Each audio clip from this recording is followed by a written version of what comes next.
Alors bonjour, tu viens me remplacer aujourd'hui, alors il va falloir que je t'explique comment pondre un texte qui est intéressant, qui est captivant et qui en apprend plus au lecteur qui te lit.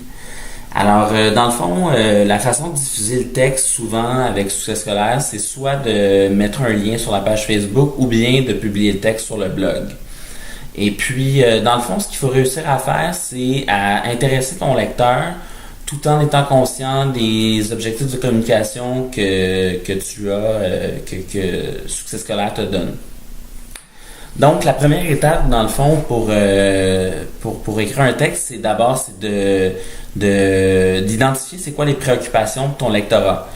Donc, par exemple, chez Succès scolaire, on avait plusieurs sites partenaires avec lesquels on collaborait. Entre autres, il y avait Maman pour la vie, qui est un site qui est lu en majorité par des mamans qui ont des enfants en bas âge. Donc, on s'adresse pas à des mères qui ont des adolescents ou des jeunes adultes.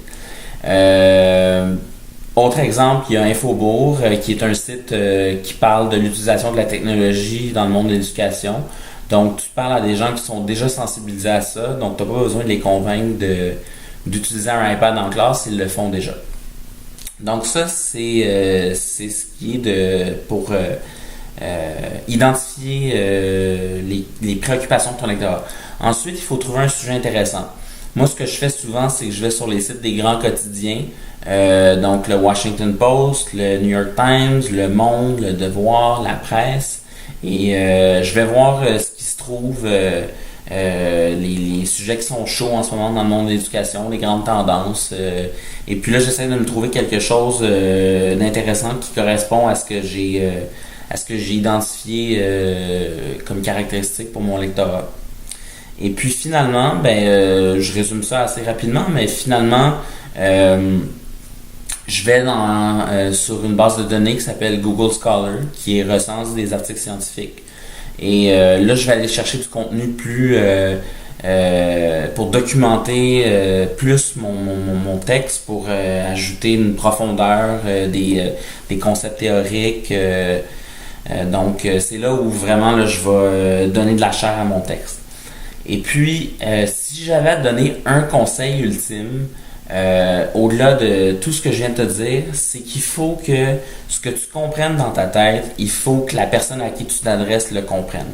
Et ça implique qu'il faut que tu vulgarises.